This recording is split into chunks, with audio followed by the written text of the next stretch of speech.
Hello, hello. Hello, hello. Happy cold evening. Brr, brr, brr. Something different for a change. So us old people see the YouTube comments Hey, as well. Celine, Kathy, I'm gonna be looking up and down. Christina, Nicole. Hey, everybody. I see Good to see everybody Naomi's on here. Carmen's on here as well. Hey, On, Carmen. Now we can see people on YouTube. We never could before, believe it or not. Because it doesn't pop up on the TV and we can't see the phone. All right, let's not tell people exactly how old we are. Let's try to act like. Oh, you don't want to let them know Hello, how Carol. old we are? How are you? So, how's everyone doing? It is, like she said, freezing cold in New Jersey. I think it's like 10 degrees right now, and I literally just took off my gate thinger, my scarf thinger in the house because I'm freezing even inside. But anyway, that's old Jersey weather for us. Karen, how are you? I'm finally able to see the YouTube people. Dan, how's it going? Good. I prefer people to be watching on both. That's a good thing. So, we didn't go to Creeper Gallery tonight because it's cold. So, I am thinking of going tomorrow. If I can dig out my space heater from wherever. Oh, there's one there, so I could use the one they have there. But I'm thinking of going tomorrow to the Creeper Gallery. We have an interview on Friday. Again, I'm trying to line up some interviews again. We're going to have back on, you guys know her, friend of ours. That's Italian. That's a movie, you know. If you ever watch... Friends of ours? Was it Goodfellas, I think? Is that or what was you're it saying? Donnie Brasco? Friend of mine or a friend of ours. It's like mafia talk. He's a friend of ours. That means he's connected somehow. You wouldn't know that. You're According to Italians, You're everything's mafia talk. But a friend of ours, Dominique. How do you say Dominique's last name? Oh, something. Gorman. Gorman. She's going to be on Friday with us. Dominique, we met her because I think she had been trying to be a medium or something at the expo, or she was watching us or something. I can't remember the circumstances, but I found out she was a death doula and I didn't know what that meant. So I asked her, and like everybody else, when they start telling me something interesting, I'm like, stop talking, come on the live stream, and let's talk about whatever that is. So that's how we met Dominique. Good person. I really like Dominique. I know a lot of you guys really like her as well. She has been at the expo, the last one, and I think I told this story, but I went in to do some expo work, and somebody told me their sister got a reading from Dominique, and she was pretty much right on with everything. So we'll have Dominique on, talk more about that stuff. Again, what she does, her reading process, a lot of medium stuff. We're going to have a lot of medium stuff, probably the next two interviews with this one. She reads bones too. And then, okay, well, that's something to talk to her about. And then the next one after that is a week from today. That's with Sarah Lemos. I hope I'm saying that word right. She was on, I can't remember what paranormal show. I think one of the Shepherdstown shows. I don't remember which one. I got to look it up. Another one. They did one something. Oh God, it was just there and it went beep, which is nothing new for me. Thank you. She was on another show with other people. Sure. Other show.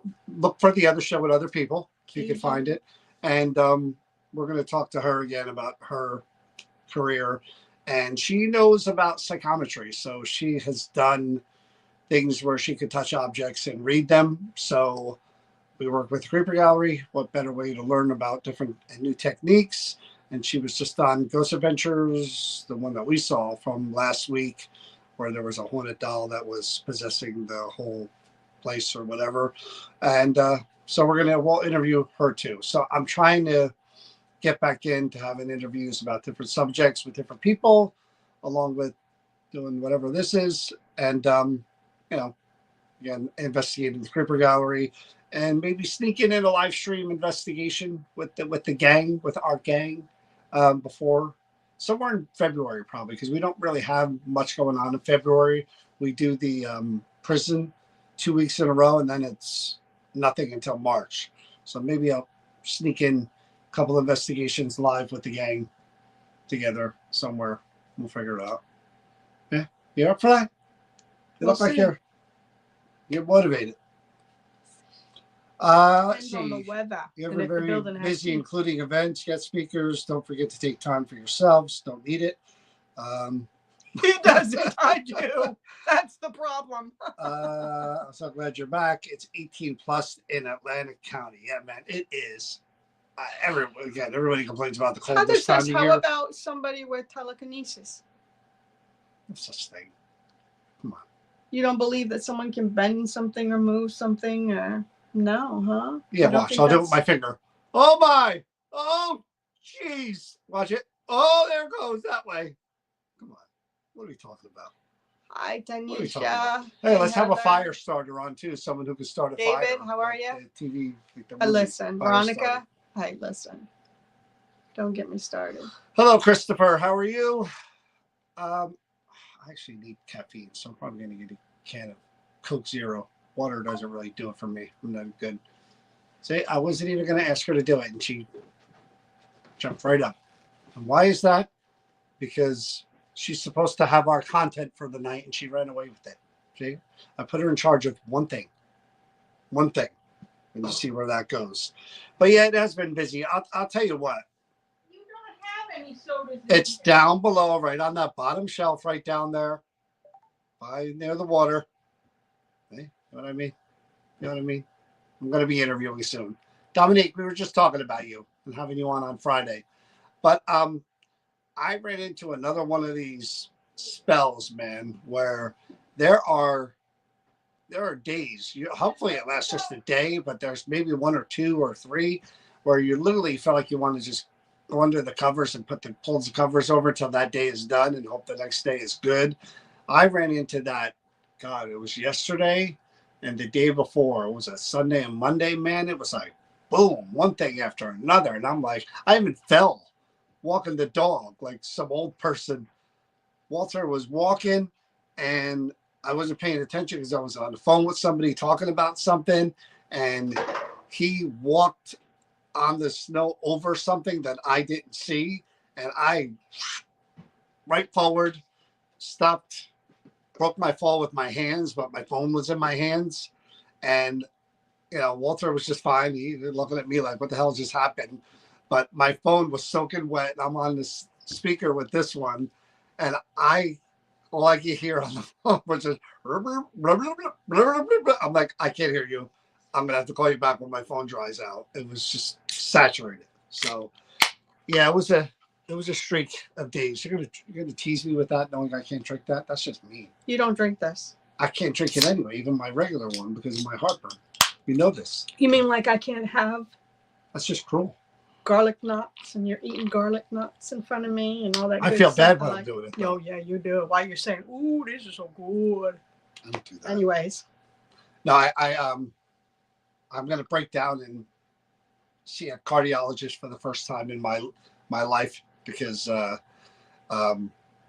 never had heartburn my whole entire life. Believe it or not, never, ever, ever have I had heartburn. And a friend of ours, another friend of ours, who's probably watching, he was having heartburn issues and energy issues, and he went to his cardiologist, and there was a blockage, and he needed to get in kind of quick. Yeah. And I've had heartburn for probably the last 4 or 5 days, most of the day, if not on and off. So the way I eat, it's probably time. Hey, Taryn, it's probably time to go get I haven't had an EKG or none of that in forever. So it's probably time that I get my heart checked to see if I really have one, A, and B, to see if everything's functioning. Hey, Taryn. But if they tell me to change my diet, sorry. Even if it would save your life? That's a tough one. Think about that. I have to. Because I'm not eating salad. So I might just enjoy whatever's left with my strombolis and my pizza. And then that's that. But yeah, so that's what's going on. Anyway. So Chris has come up with a good idea because, Chris is Just Chris is accept. Chris is someone who comes. Don't beat the horse. She has original concepts. You have to understand, Chris. She's a thinker. She's always planning for new and innovative things to do, and There's the so reason why he has heartburn. so she comes out with this idea that's just out of the blue. I was like, "Let's do this tonight," and I was like, "Wow, yeah, let's do that." So. So that's what we're gonna do. Hand to He God. may not have to worry about the diet change. Hand to God, drink Pepsi or Coke with a little bit of milk. I swear my life it works for heartburn. Yeah, I don't know if I'm doing that. I don't know if I'm doing that. I couldn't change my diet even if they told me to. I couldn't. I wouldn't. But anyway, so Chris's idea was to have a throwback Tuesday and go back to the old days where we did the like question of the day type of thing, where we would put the question way back when on our Facebook page. We do a question of the day, and then everybody started copying it, so I stopped doing it. So where you just random question, and then you guys would say your opinion, and then we would do that on the live stream in the early days during COVID. Bye, Selena. Hope And you feel better. you know, answer and go through that with you guys and get your opinion. So that's what we're going to do, along with talk about some other stuff, and that usually leads to other tangents and other subjects. So we'll do that. But tomorrow night, depending on the weather, I mean, it's going to be cold anyway, but I probably will go into the creeper gallery. So Not if it's icy. look, all right, you're not the boss of me. I don't know what planet Listen you here, think little you man. might be, but John has driven in the I icy think you need conditions to take before. a little step time or back two. before you find your So- belt stuck on some ice. All right, so Outside in the cold. John's going to go. John's going to go.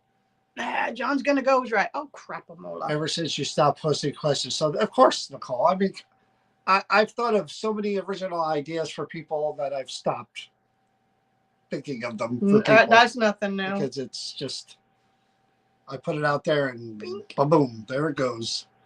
But anyway, go ahead, Chris. Question number one, if you please. I gotta find my photos. Hello, Karen. This did something. Hey, Donna, crazy how on are me. you? I don't know what. Okay, here we go. All right. We're waiting. Here we go. Pow. So, first Here- one out of the gate. This is gonna go. Phone allows you to speak to one person who has passed Why do you have to say it like that? for 1 hour. Who would you call? Well, do you know who I would call? I'd call my mother. Listen here. Answer the question. Don't get frisky. I'm just saying. I mean, I could care less about anybody in history. Like, okay, the way that question should have been phrased is, besides, I'm not calling you. please don't. I won't pick up anyway. They'll go to voicemail. The question should have been phrased that besides friends or family or a loved one. That's not what I asked you. You can call whoever you want. All right, your questions. Everyone's going to pick their loved one, but go ahead, ask away. I told you my mom. Okay. That was your choice. Okay. Who would you guys pick? Who would you choose to speak to? And again, I understand the connection to loved ones is where most people would technically go. But what if it would be someone that that we're in a position now in the world? Maybe it would be someone who could guide us or give us an answer, or So far, mom, dad, grandfather. Somebody listen said to Prince. this little pilfer. Mama for sure. Prince. Okay, Heather. There we go. No, I mean,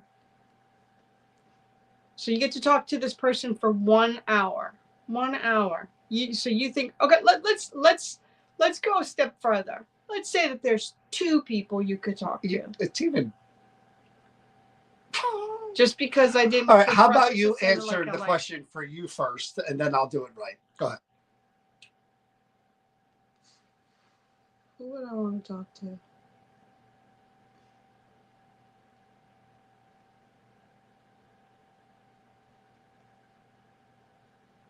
I mean, if you're going with the family thing, which most people do, I would love to hear my daughter's voice again. But I would know all the things that she was going to say and all of the But back that's who and you would forth because choose. that's. But that would be just because I want to hear her voice. Well, there you go. So But- most people. Yeah, There you go. So let's eliminate all family. family and loved ones. Anybody else throughout history? Who would you pick? See, that's a better question Well, thank you, teacher.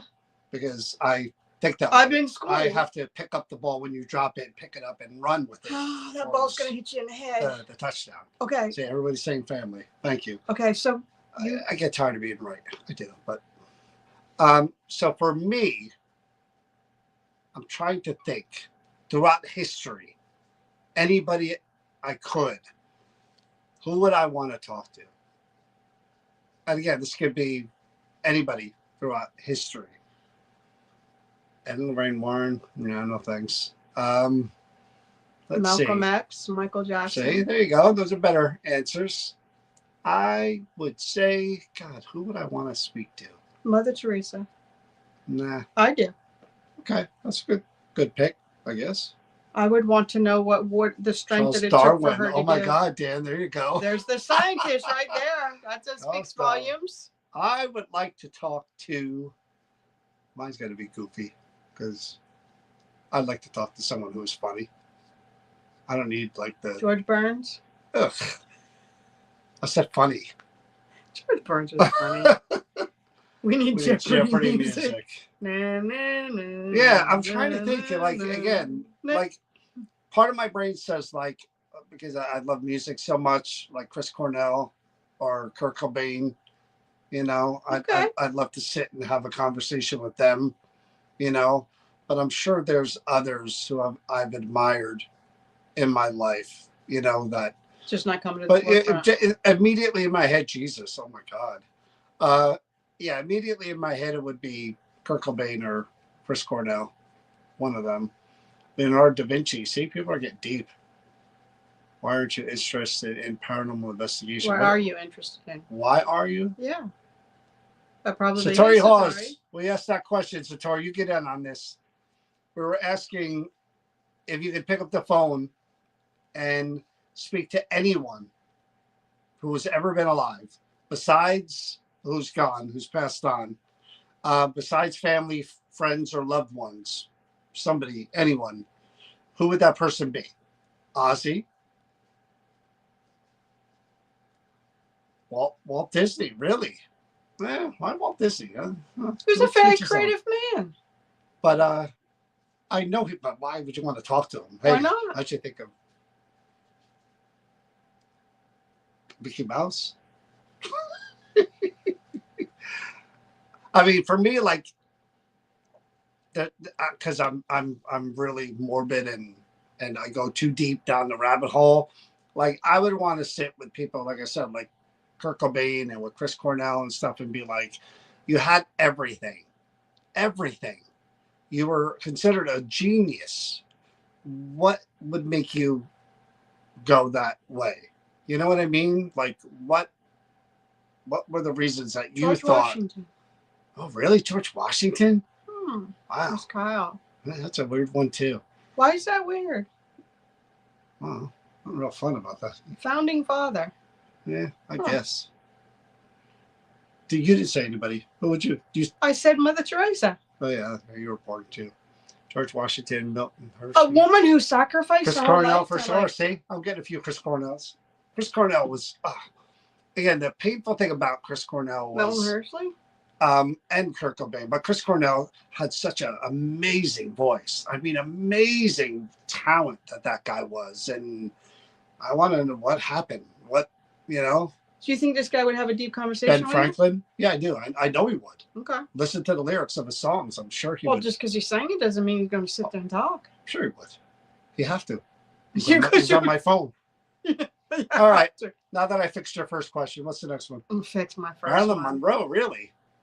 He trusted his gut in some wild things. So, yeah, that's true. I mean, I'm sure there's a lot of behind the scenes stuff with, again, Civil War, any war, Revolutionary War that we'll never, ever, ever know. See, people are starting to think about it a little bit more deeply. Elvis Presley. I don't know. My sister loved Elvis. Torchlight Abe Lincoln. Yeah, I mean, did they really have mediums?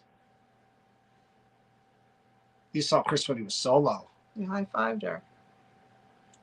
Okay.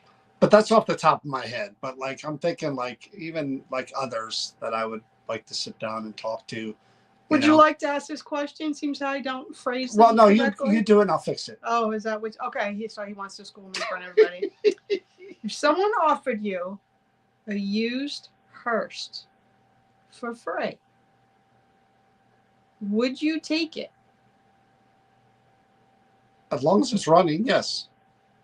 With no hesitation. No. No worries about all the bodies that it has carried behind it. No. I'd take it, and as soon as something weird happened, I'd sell the thing. Okay. But I'd give it a shot. How about if it was offered to you for free, knowing that the very last individual that was in the back of that Hearst was someone who was murdered very violently? And it was recent. Yes.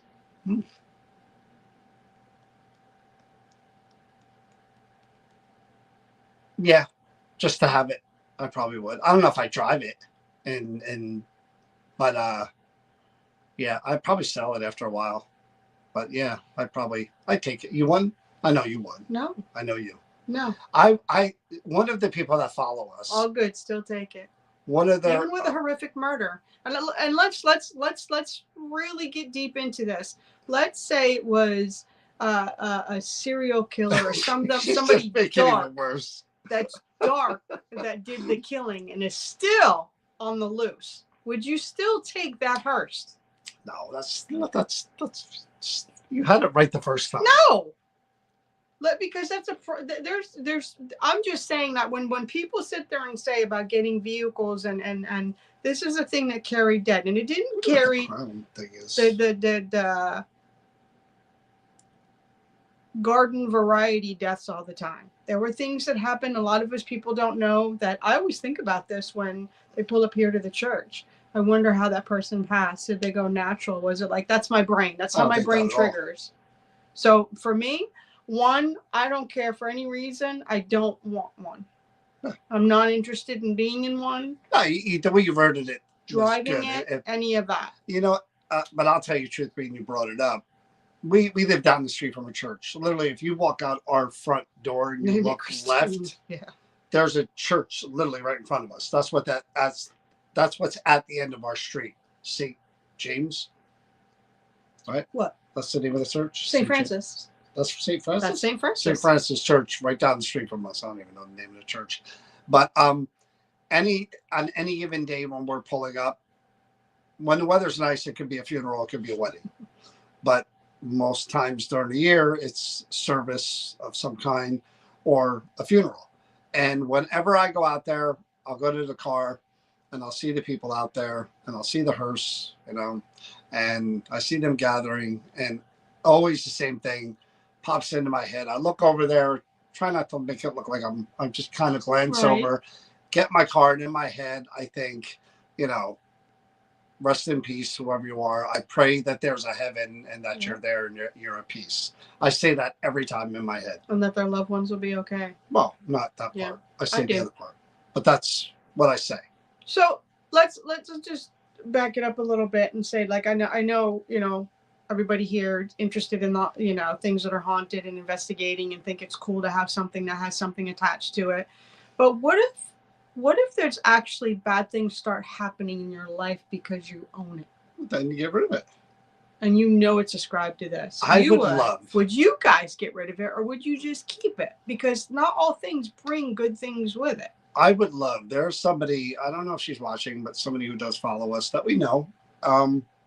She claims to have purchased a car from the mother of a woman who was murdered. Yeah. And she claims that car, the station would change on its own from time to time. That would freak you. Now, okay, there's a question for you. You know the story. You're driving that car. The radio station changes. What do you do? I shit myself. What do you do? In that moment, right then and there, it happens. What do you do? What's your Shut it off.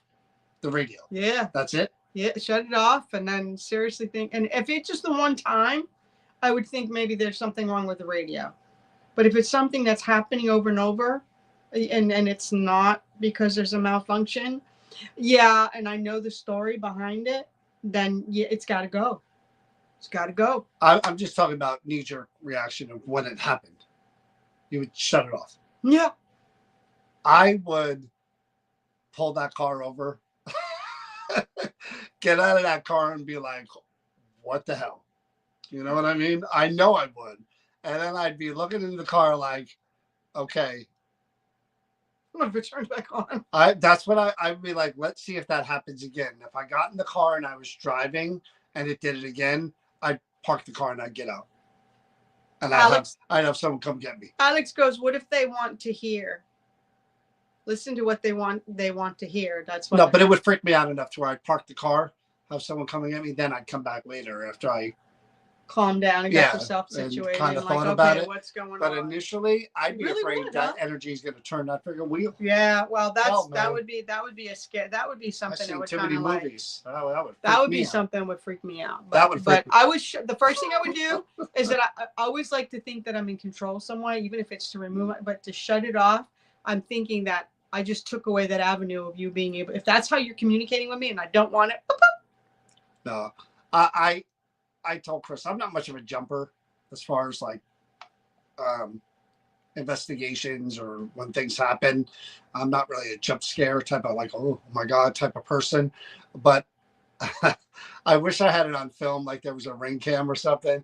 Because when I was at the Creeper Gallery by myself and I'm investigating and I put that damn box with the tiptoe Tiny Tim and I forgot it was there and it was still dark and I'm cleaning up and I finished the live and you know, I'm in my head. I'm like, okay, did I stir up the energy?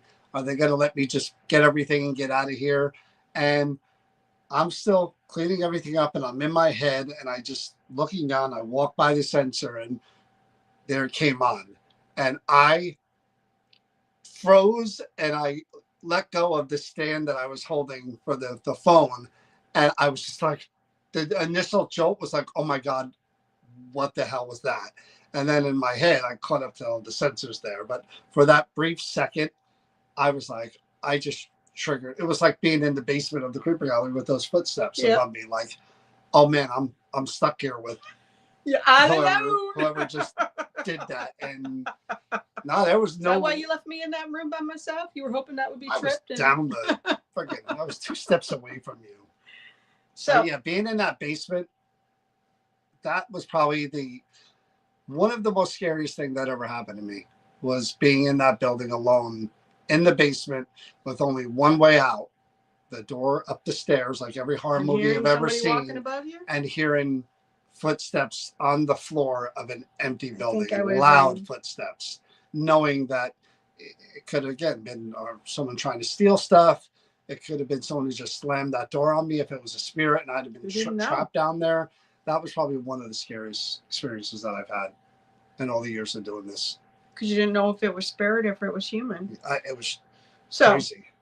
Do you believe that when you see a butterfly or a cardinal, that it's a sign of a visit from someone that you knew who passed? You know me. I'm very superstitious when it comes to that. I wouldn't say so much butterfly, but I would say cardinal because, I don't know, I just associate that with things that have happened before that coincide with when I was thinking about my mom and asking. It's that is certain things that happen before you see it that makes that connection. Not just that a blue jay just appears out of nowhere for no reason. So it's a weird thing.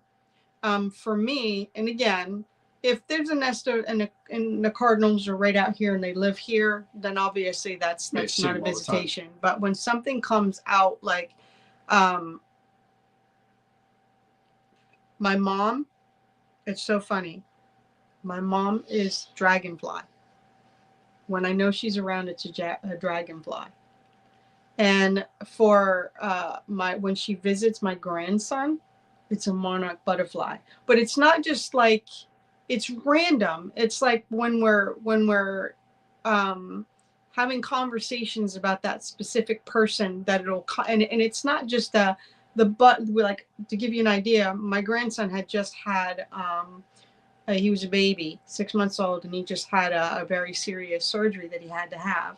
And me and my daughter were pushing him in the thing because he was going through the pain from after the surgery, and we were pushing to calm him, and we were talking, about my mother, and all of a sudden this monarch butterfly came over into where we were pushing him in his what do you call it, carriage, and it just flew right there with the carriage the whole time, over a mile, and stayed right there with him. So it's like specific things that have to happen that I know that's associated, but each one of my loved one has something different, like the cardinal, the monarch, butterfly, and dragonfly. When's that ever wish you? Luann, you lost a few people though, right? I mean, in your life. I mean, I know you've lost a few. Yeah, it's only when I'm, like you said, in that type of situation.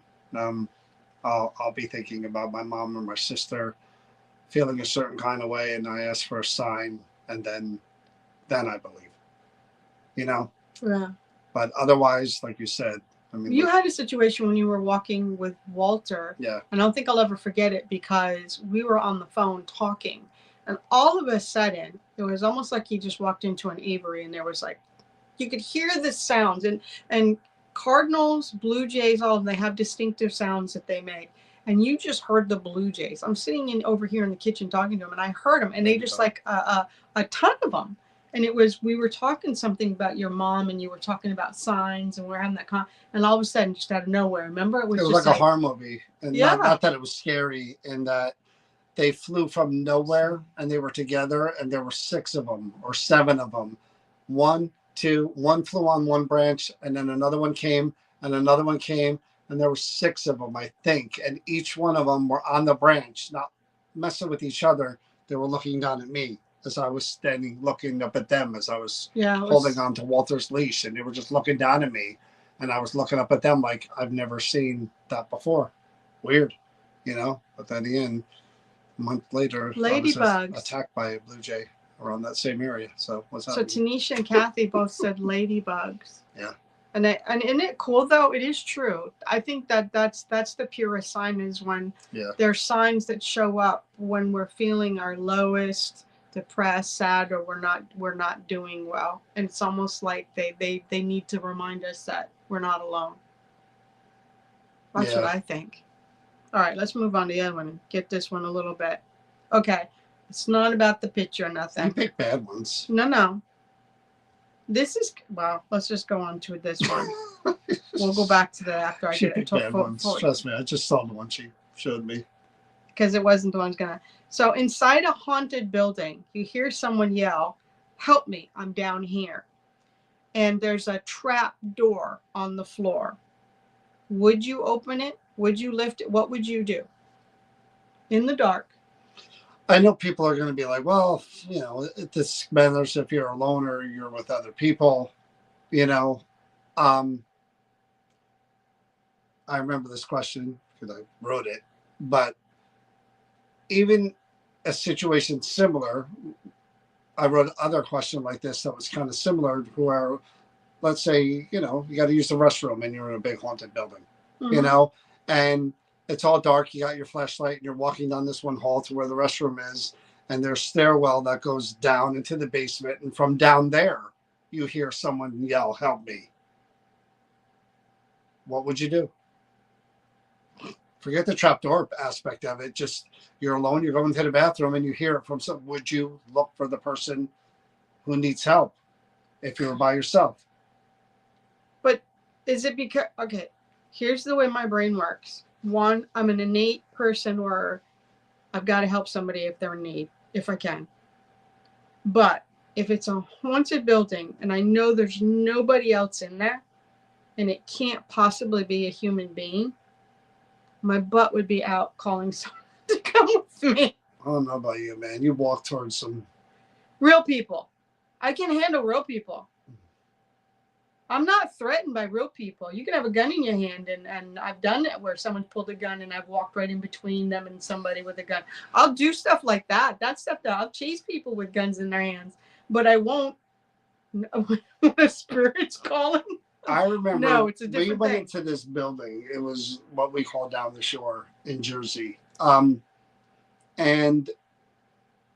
I don't want to tell too many details, but these younger people had purchased the house from an older guy who had passed and lived in the house for years.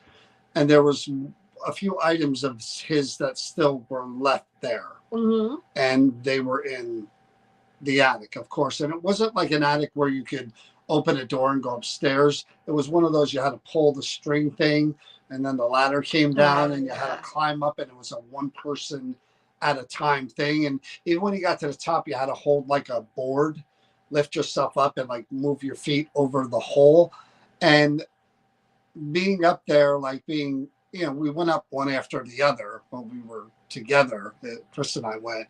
But I'm thinking again, in a situation like that, I'm more concerned with being trapped than anything. I don't ever want to be and that's been my fear since I was little, because I told you, I had a basement where you had to walk down the steps and walk 5 feet and pull the string. Yeah, and we've all been everything in me scared the bejesus out of me that the door was either going to shut behind me upstairs, a light was going to go, or someone was going to grab me. Yeah, well, and I have a kind of a phobia of that a little bit. So when the thought of going up those stairs and being the first one, kind of freaked me out a little bit. Not even so much as, because again, if you and I were up there or whatever and something happened, we're not getting down those steps. No, there's no getting out handrails of there. to get down there. Or if that hatch thing and all of a sudden the ladder fell, you're trapped up there with whatever did that. So, I mean, there wasn't anything bad there, but it kind of, the situation freaked me out because it was a confined space and there was only one way in and out, and it really wasn't an easy. No, it wasn't. There was nothing to brace. So here's the kicker. Some of you said heck no, and some of you said yeah, I would check to see if they need help. What if it is that something is purposely held down there? A spirit, a bad spirit, or something bad. This is, how I think about this now. I'm more afraid of those. What if it's something that, and when you open it, you're releasing it back out? Well, back to that question. Because we never think about those things when like there's something that's put there, or it's there to keep it contained, and now you just broke that seal and let it out. But back to that question, if it were me, I'd probably make it halfway down. The basement scenario, not the hatch. I would never open the hatch and go down by myself. Hell to the no. Not going to happen. But if it were, the most I would do is open it up and say, who's down there? Do you need help? Could you come to the ladder? But I would do the same if it was a basement. I'd probably make it halfway down with my flashlight and look around and say, are you down there? Who are you? Why are you down there? They get you from behind. But why? I would be like, why are you down there? Do you need help? But again, if they followed that up with, I'm in the back, I can't get up, then there's a weird choice. And I would probably look for a light switch first, but I probably would make my way down there, especially if it was probably a female. Well, I think there's, yeah. If it was a guy, I'd now be like, spirits know. I'm not. Now spirits know. I'm not going down there. Because you don't think females can do anything to you? I got a good shot against a female, I think. I just do, But if it's a guy, there may be multiple guys, or if it's a female, there may be multiple guys down there. But my initial instinct would be go a little further and see if that person's really, they're probably getting. Look, I told you the dumb story how I let the guy in my car and he could have murdered me, the hitchhiker. Yeah, and he kept his hand in the back. I do dumb stuff. And you yell at me. That's the dumbest thing I could have ever. I'm fortunate to have survived that. I thank God every day that I did. I could have been dead easily. So we've all seen like these historic old houses, debilitated houses, creepy houses. If you have a house that is an old historic house and it's been done up and it looks looks really nice on the outside. And then you've got this other house. Let's say it's right next to it, and it's just as old as the house that's been redone and resided, and it looks nice. And the other one's debilitated, and it looks like really creepy. Which one would you be drawn to want to go and investigate? The one that's been like cleaned up and it looks really pleasant and pleasing, or would you want to go into that building that's got the look? Are you drawn more to the house that looks creepy, or that or is that the assumption of it being haunted as you're going in, the creepier it looks, or? I just think that's normal. I mean, again, people would tell you it depends on the information about each house. If the No information, no oh, information. just You're by just going you're by just looking going at it, by, yeah, then and you see you're it. gonna Which go on a house are creepy you going one. to be drawn to? You're gonna go creepy one every time. Yeah. Yeah. You guys feel the same way? The creepy house, the creepy house, the creepy house. Now, wouldn't it be funny, because this is our perception? This is what we take in because we're visual people. But wouldn't it that the debilitated house has no haunting to it, and it turns out that the house that was redone actually has, like, maybe mass murderers that Well, had happened there, or like really Hey, major Francis, tragedies. I've got a couple of questions. The common, I know people have ideas of this, but I don't know if anybody's right and I don't know if anybody's wrong. And a good example of this is there's a location that's very well known. I won't say what it is or where it is, but it may be torn down, and it's supposed to be a very well known haunted spot, somewhere in the world. And as far as, again, opinion is concerned, now, do you guys believe, do you believe that if the house is haunted and you tear down the house, are the spirits gone? Or do they remain on the land? It depends. Because if you believe they remain on the land, if they were to build condos on one of these properties, well, I think that's there'd be sometimes why you do have hauntings somewhere in these condos. That's because, well, I don't know. You don't really hear about that all that much, though. No, you usually hear about when there's been something another bad. house maybe built. I think things can trigger the haunting to come out after something's been torn down and something's been built. But in the art, like with the theory of residual haunting, if you see them when they look like they walk through a wall or something, and it turns out that maybe back in the day there was a door there, so they're just going. But we're not talking about that. We're talking about if a house is haunted. But I'm just saying, if you built over it, wouldn't the residual still keep doing, even no matter what's built there? If it was a residual haunting. Yeah, I think it would continue. Intelligent haunting, it depends on if it was attached to the house or something that was within the house that was removed. Or, I mean, I think in most cases it would remain.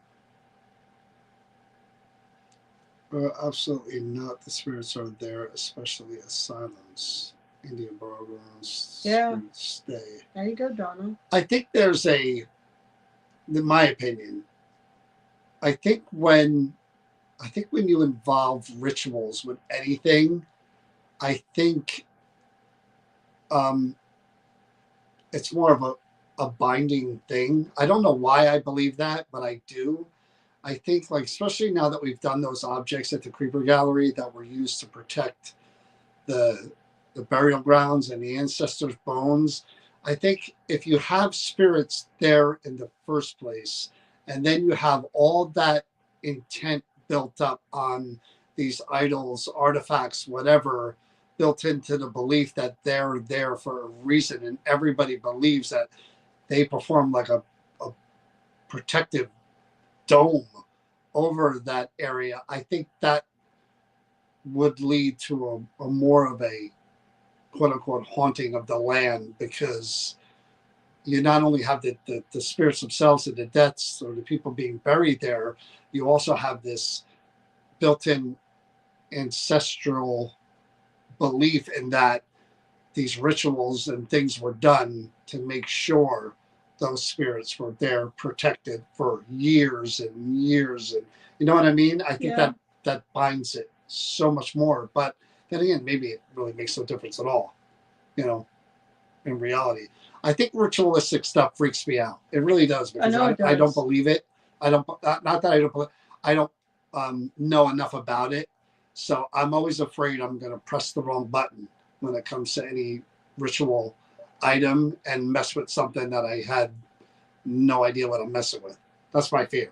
Yeah, I know it is. Because I handle them with kid gloves because I'm like, you're intimidated. I know what I read, but there's a lot of energy you're intimidated to with this them, by thing them. and what it was used for. And if I go messing Isn't with the that wrong, funny that you're intimidated by that stuff, but not the evil shit? no, I'm more the ritual stuff freaks me out Think about that. because there's so much Ritual and evil. Yeah, but there's so much put into the ritual stuff. And you don't think with evil stuff? I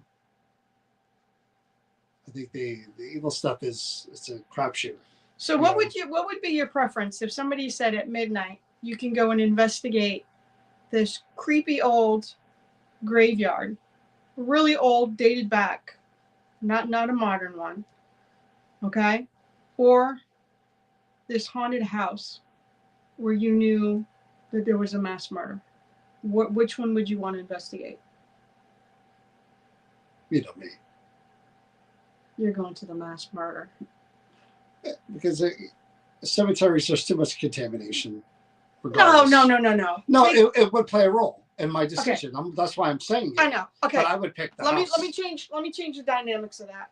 You're way out in the country, up in the mountains somewhere. Which I would never be. There's no sounds, no nothing. You're so far away. And the house is right there next to the cemetery. It's abandoned. There's nobody. The cemetery is so old it's been abandoned. There's nobody there. Which one would you be drawn to go investigate? How about we phrase it this way? If the house was haunted by two elderly, sweet old women. But how would you know that? I'm trying to rephrase it. I'm trying to phrase it in a way that I would really have a decision to make. If the house was haunted by two elderly, sweet old women who died of natural causes in the house, and the cemetery was filled with mass murderers, yeah, I'm on the cemetery. In that case, I would. How about? I'm just telling you how that would work for me. If it was the mass murderers that lived in that house, and their victims were buried in the graveyard? I do both. But you can't. You got to pick one or the other. I do the house. You're not the graveyard where the victims. No, I do the house. You know why I say the graveyard? Why I would do the graveyard? Because it's usually the victims that have the most angst and the pain and everything that stains more. Because for the serial killer, it's everyday natural thing. The mass murderer, they don't have as much as that. Or do you think it's because if they killed in the house that's where it stays? No, I've seen negative energy respond a lot quicker than I have. Sometimes the more traumatized the victims, it takes a lot. It takes of a how while about. to connect. That's the whole point of this, Alex. It's supposed to be like, hey, Amy, But the people who've done these things are sociopaths, brazen sociopaths. So it doesn't take much. You'd rather talk to them than the victims. I think it'd be an easy. Yeah, I would. I think it'd be an easy. I'd rather talk to the victims. How about you guys? Would you rather talk to the perpetrators that lived and died in the house that killed the people that are buried, the victims that are buried in the cemetery? I would rather talk to the victims. Okay. How about you guys? Any choices on which one you would rather talk to? I'm just sitting here. Again, I got the YouTube channel on, and it tells you how many people are watching, how long we've been on. So if you guys, wouldn't mind, if you don't already, follow us on YouTube. Just look for New Jersey Paranormal. We're over 4,000, but it'd be cool if we can get more. And you guys could subscribe to the YouTube channel and, get those numbers up. And, we could do more stuff, I guess, on YouTube than we can on Facebook. And they take the Facebook stuff down after 30 days. So the murderers. So, 3 people, 3 and 3. We got it tied. So we got people are split half and half on who you wanted. So the interesting part is for those that want to go talk to the murderers, why? What's the draw about them? And for those who want to talk to the victims, what's important about that, about talking to the victims? Is it trying to get their take or their... I mean, for me, we already know what the murderers and what they were about. So that's kind of like, But I got another one for you. Well, can I ask one really quick before you do that? Yeah.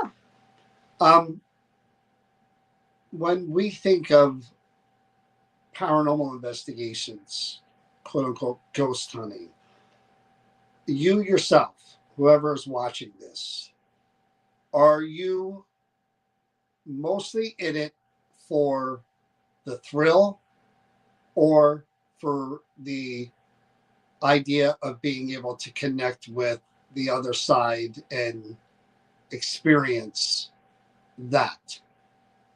What is the bigger draw? The thrill that something could happen that's wild or, oh my God?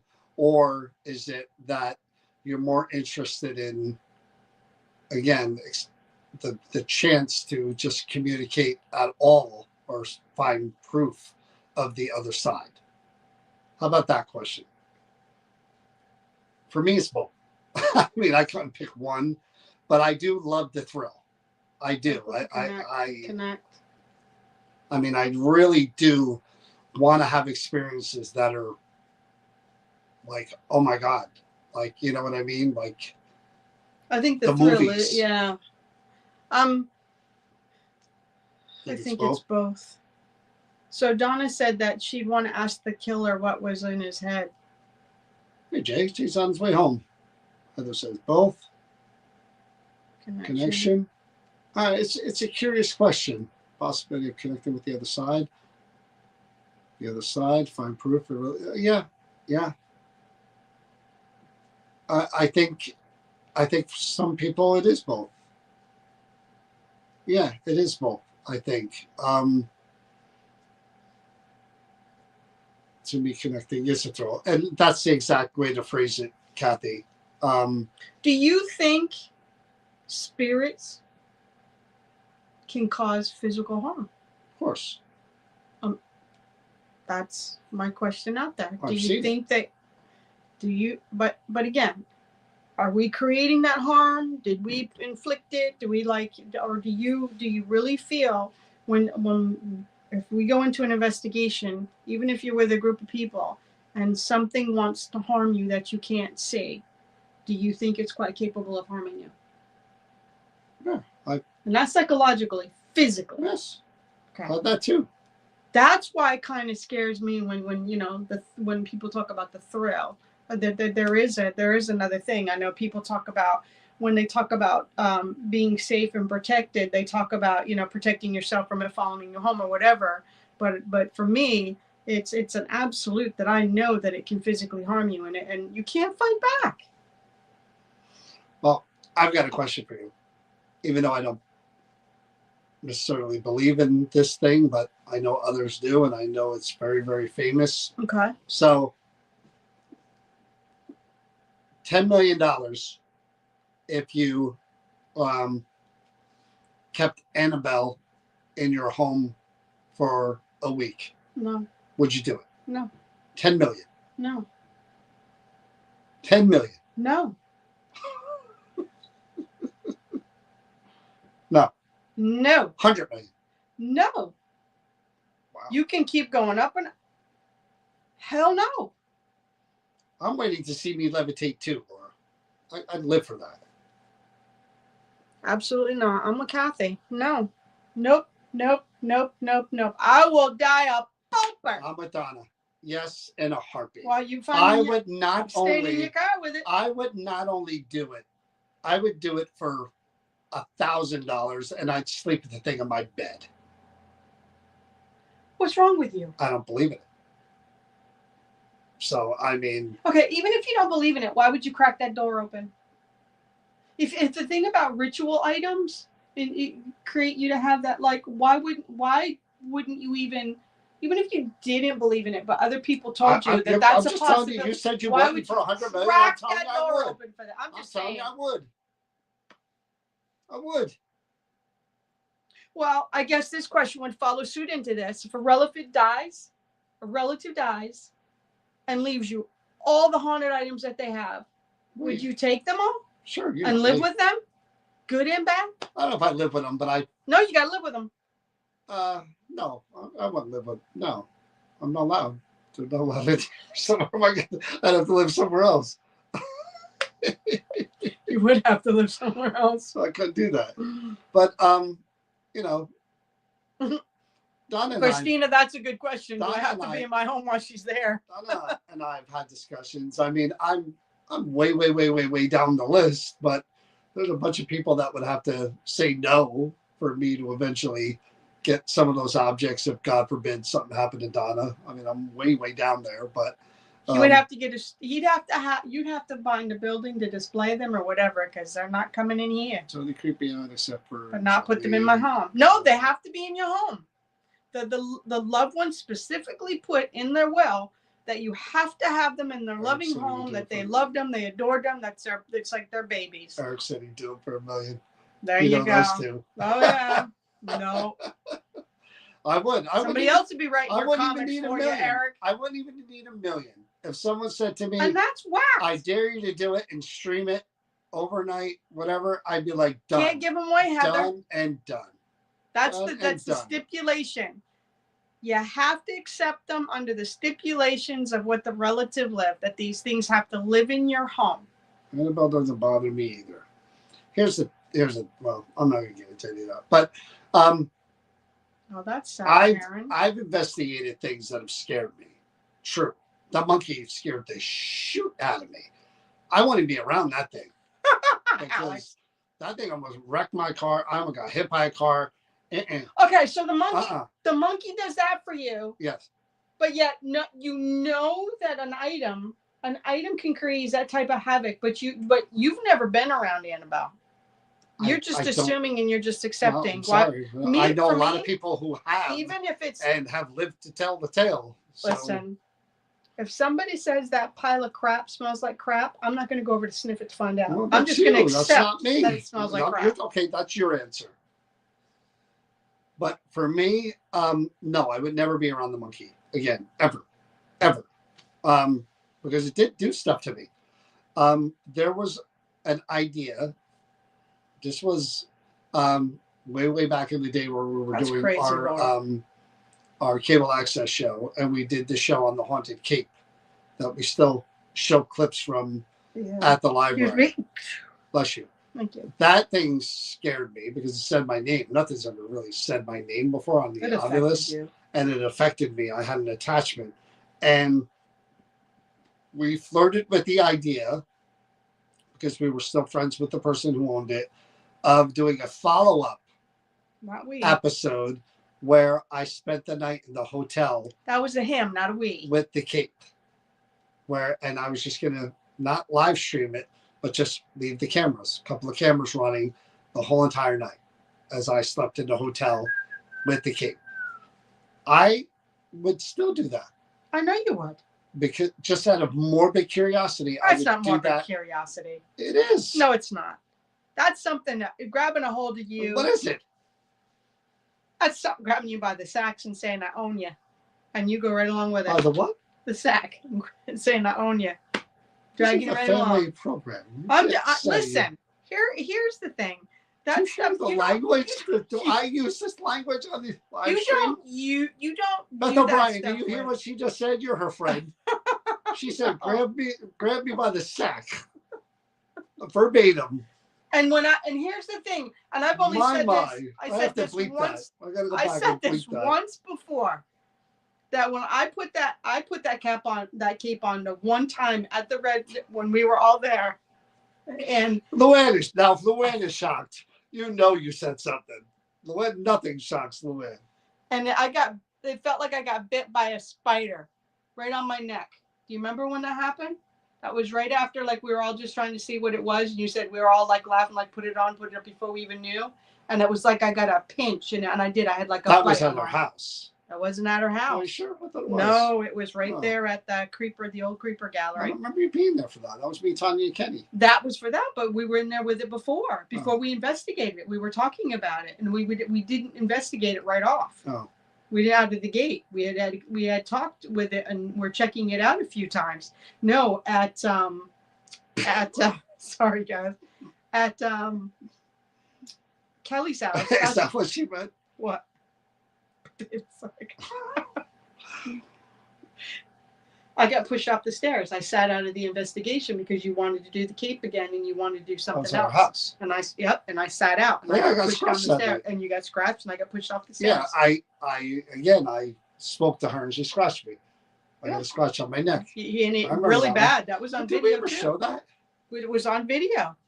Do I have that anywhere? Somewhere on your phone. I thought you downloaded it. It might have been on the episode that we did with her, the follow-up episode. We didn't do it live. No, but it might have been on when the we were on follow-up it. episode. You think so? Yeah, maybe. Yeah. Yeah, potato But sack. that was pretty interesting. When he gets invested in something, this is the scary part. It's like Donna's the same way. Is when there's an object that calls to them, they can't let go of it. They're fascinated with it. It's drawn to it. It's just like, I don't even know Jane. what. Hey, I hope Paul's doing okay, Mary Jane. Yeah, we had the surgery. But yeah, but I learned my lesson. I mean, with the curse box. Really? With the curse box, yeah, I won't touch that ever again. What do you always say when we go into the red room? What? You're always looking for something dark. Yeah, but not the curse box. You also want to do that dang book. The religious book. No. Well, why do you think we haven't done it? Anything that has the words bad luck attached to it, I shy away from. Evil. Because I'm afraid of. Not bad. Evil. No, evil doesn't bother me. Bad luck bothers me. He's doing okay. Thanks so much. Good. Is that all you got, or is there any more here? No, there's another one. Hold on there. Hold your bridges. Or you're gonna grab me by the Potato sack? I apologize, people. I apologize. Please tell your kids to come back in the room. I promise it's safe again. Please, I apologize for any trauma that they suffered. All right, so here's one, and this is like a your intuition. So let's say you order an Uber or Lyft or whatever cab to get somewhere, okay? And as you approach the vehicle, you get a very strong sense that it's not a good idea to get in that car. Would you just brush it off and go ahead and get in that car? Or would you tell that person, nah, I'm good. I don't need a ride. I think I better. In that case, I won't get it. But let's really? Let's raise the stakes a little. Let's raise the stakes. You're going somewhere. Business meeting, vacation. You got to be there. Business, vacation, whatever. You have to get on a plane. And you're about to get on the plane and you have that same feeling. You know, would you still get on the plane? No. I would. No. I would. Because I would take it as me just being nervous. But most people how dismiss. many planes really crash? Yeah, but you're talking about an event about. But I'm talking about when you get that sense that something's not right about, like even like getting into an elevator and it's just you and someone else, and you get that feeling. Most people are raised or trained to push that off and step in to their detriment. Yeah, I've done it. But you've survived it, and, or did it become? There was a guy who grabbed my potato sack. But and I'll never forget. All right. Anyways, but what I'm saying is that most of us are we're taught not to offend someone and make them feel bad, right? And I was never taught that. And this is how you become a victim, because people use your innate humanity against you to make you a victim. I told you, I've almost been. Because 3 times I've almost gotten killed for being stupid and trusting people. I learned to follow my instincts, and I even if you have to come up with a story and just say, "Oh, my thing just got canceled. I no longer need the ride. Thank you so much. Here's a tip. Ta-ta." Yeah. A lot of times my gut is wrong. Well, but see.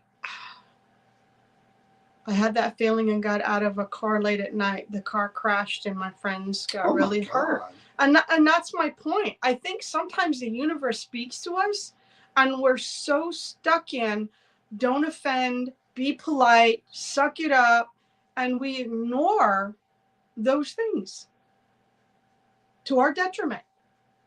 And sometimes we can be over paranoid and ridiculous. We got to find that balance. But I do believe, one, I suffer anxiety, high anxiety to begin with. Most people don't know Used to that, me. but I do. I know you know, but I suffer really.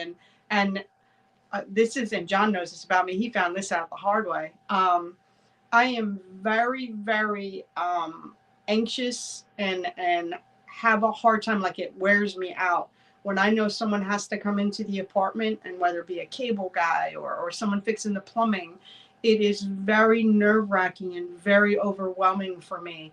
And if he's not here, I do it. I suck it up and do what you have to and put on that face and like, and I'm polite and whatever.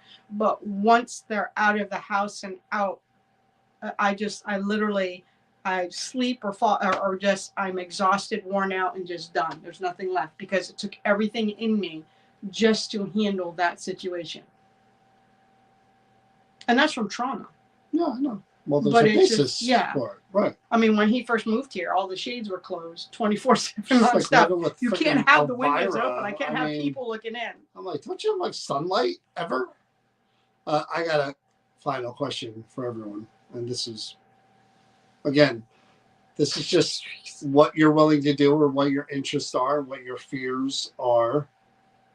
Would you ever, if you were invited, would you ever go and witness an exorcism? No. No. That'd be traumatizing. In a heartbeat. That's traumatizing. For you? Yeah. Okay. I'd like to see it. No. No.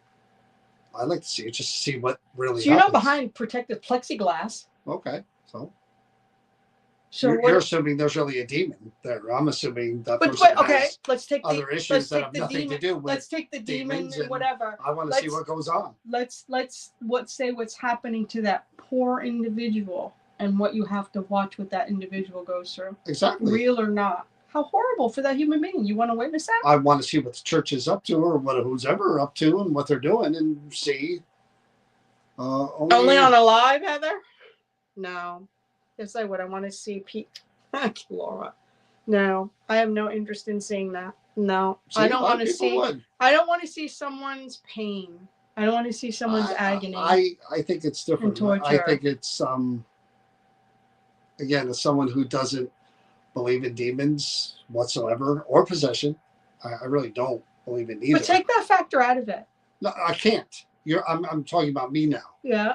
I'm thinking that every person, at least 99% of the people that they're dealing with, have some kind of mental issue. Unfortunately, some are way more extreme than others, I'm assuming. And I'd be really curious to see again what is happening, the process, beginning, middle, end, and what. Laura says she wants to know if it's real or fake. So what if you go into this and you find out it's real? What does real mean? Does it mean that placebo thing? No, works? Real that there's a human being that's going through this, whether it's mental or not. It's real for them. It's their reality. Placebo. That's the part that would haunt me and bother me. Whatever these people on the outside are doing, that are doing the ritual or doing the exorcism, that wouldn't be my focal. My focal point would be on that poor person that's going through this, because this is their reality. Yeah, but they may need the placebo to fix the placebo. I get that, but I wouldn't want to see that. No, I wouldn't want to see that. I'd be curious because, hey, yeah, I don't have that kind of curiosity. I would love to witness a miracle. I think I've been involved. I wouldn't call them miracles, but I've been in 2 horrific accidents. Those are miracles. That I never should have survived. Those are miracles. Never should have. So maybe, or intervention, whatever you want to call them. I know that I was probably. My mother always said, when it's your time, you're going to go. I know it wasn't my time, either time, but a lot of other people haven't survived those things. So, I mean, I'm all into witnessing things that I can't explain, and that just gives me more hope and faith in whatever beyond my reality. You know what I mean? There would be a supernatural thing demonstrated that would prove it's real, like in the movie. You're assuming that, Laura.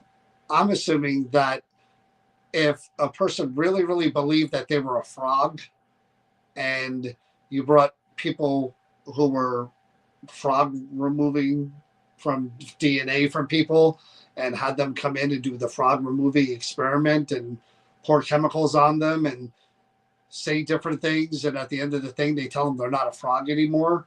That sometimes that could work too. It's like I said, Talking about it's a psychosomatic, broad, because you don't believe in it. exactly.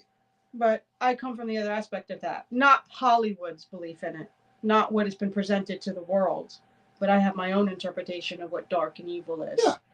You know? I get that. Yeah. And I respect it. I know you do. I'm right. You're wrong. Grab your potato sack and get out of here. Anyway. So I still said it, and again, I probably bring meme nightmares and stuff, but I said, how cool would it be to have a movie inside the mind playing My Bloody Valentine? That'd be creepy as heck, wouldn't it? I don't even know what the hell that means. What are you talking about? Wouldn't it be cool to play a movie in the mind, My Bloody Valentine? Oh, I thought you said like in your mind. No, in the mind. I'm like, I don't know what the hell you're talking about now. Wouldn't that be cool? No. I think so. No. Why not? You go in the mind, you sit and you watch. It's not a good movie. It's a dumb movie. The guy is dressed as a miner going around killing people. It's still a dumb movie. You don't think that would create like I think you have a decent idea of showing a horror movie in there and a pitch black where you can't see anything. That's not a bad idea, but My Bloody Valentine? No, that's not the one. Okay. Anyway, what would be for you? I don't know. I'd have to think about it. I think that's a great idea. Okay. I think that would be fun. Does anybody else think that would be fun? A horror movie inside? And not a horror movie. But not a bloody, like a...